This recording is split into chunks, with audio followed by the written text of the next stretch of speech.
வணக்கம். ஒப்புரவு அறிதலின் 10வது குறளை இன்று நாம் காணலாம். இதுவரைக்கும் நம்ம நிறைய பார்த்துட்டு வந்துட்டோம். ஒப்புரவு என்று சொல்லக்கூடிய அந்த பண்பு மிகச்சிறந்த பண்பு. அது எல்லாருக்கிட்டேயும் இருக்கணும். நீங்கள் எல்லாரும் உதவி செய்யுங்கள், உலகத்தோடு ஒட்ட ஒழுகுங்கள், பிறருக்கு உங்களால் என்ற உதவியை செய்யுங்கள். ஒன்றும் நம்ம பெருசாக இருக்கலாம், ஆனால் என்ன முடியுதோ அதை நம்ம உள்ளம் உவந்து பிறருக்கு செய்ய வேண்டும். அப்படி செய்தல் தான் ஒப்புரவு அறிதல். அதை எப்படி செய்யணும்? உலகத்தின் நடைமுறைகளுக்கு ஏற்ப செய்ய வேண்டும். அதுதான் ரொம்ப முக்கியம்.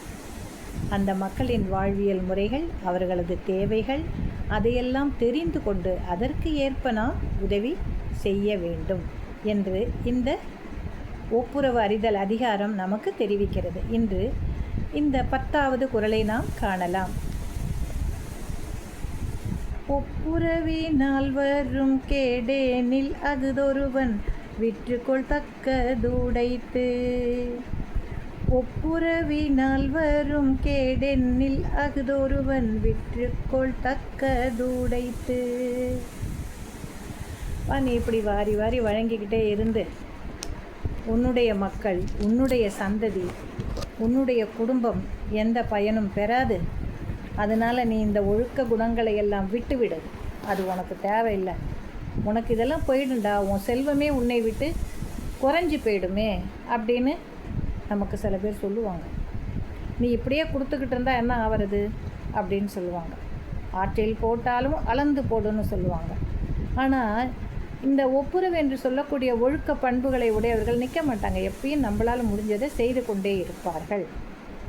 அப்போது இதை செய்தால் இந்த கேடு வரும். நீ தொடர்ந்து இப்படி கொடுத்துக்கிட்டே இருந்தால் உனக்கு செல்வம் இருக்க போகிறது கிடையாது.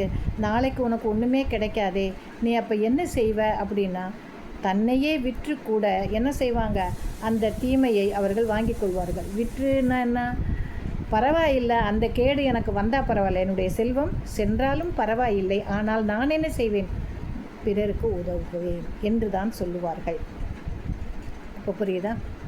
மிகுந்த சிறந்த பண்புகளை உலக நலனுக்கு ஏற்ப கொண்ட பெரிய மனிதர்கள், மக்கள் என்ன செய்வார்கள் என்றால், ஐயா உன்னுடைய செல்வம் இப்படியே கொடுத்து கொண்டு இருந்தால் உன்னை விட்டு நீங்கிவிடும், உனக்கு ஒன்றுமே இருக்காதே அப்படின்னு சொன்னால் கூட என்னை யாராவது விலைக்கு எடுத்துக்கொள்வார்களா?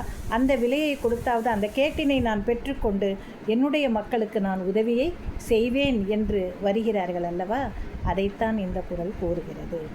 பிறருக்கு உதவும் சிறப்புடைய உலக ஒழுக்கம் கேடு விளைவிக்கக்கூடியதாக இருந்தால் கூட அந்த கேட்டினை என்ன செய்வான் ஒருத்தன் சிறந்த ஒப்புரவாளன், தன்னை விற்றாவது வாங்கி கொண்டு மிகுந்த மதிப்பினை பெற்றுக்கொள்ளுவான்.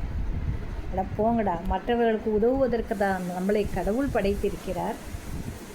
என்னை விற்று ஏதாவது ஒரு பொருள் வரும் என்றால் கூட அதனையும் நான் வாங்கி எனக்கு ஒன்றுமே இல்லைங்கிற கேடு எனக்கு வருதா, அந்த கேட்டினை நான் பெற்றுக்கொள்கிறேன் என்று சொல்லுவார்களாம்.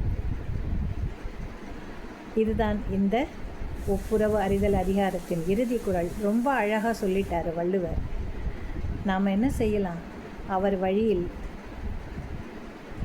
கொஞ்சமாவது பயணிக்க விரும்பலாம் என்று கூறி இன்று நன்றியுடன் உங்களிடமிருந்து விடைபெறும் உங்கள் அன்பு மணிமேகலை. நன்றி.